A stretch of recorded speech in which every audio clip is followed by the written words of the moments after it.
first-order neurons in the visual pathway are the bipolar cells of the retina. The second-order neurons are the retinal ganglion cells. Their axons are the fibers of the optic nerve.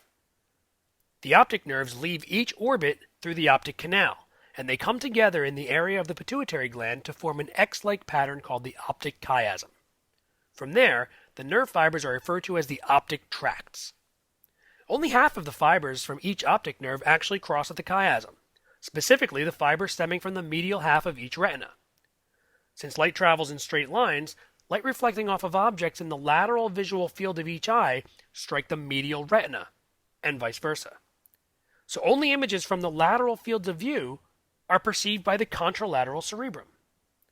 The other half of the fibers stay ipsilateral, so only images in the medial fields of view are perceived by the ipsilateral cerebrum.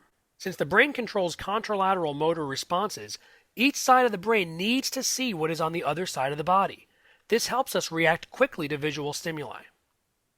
Most axons of the optic tracts end in the lateral geniculate nucleus of the thalamus, where they synapse with neurons of the optic radiation. These white matter fibers project to an area in the occipital lobe called the primary visual cortex.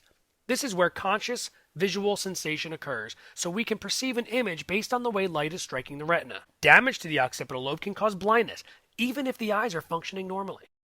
A few optic nerves end in the superior colliculi and pretectal nuclei of the midbrain.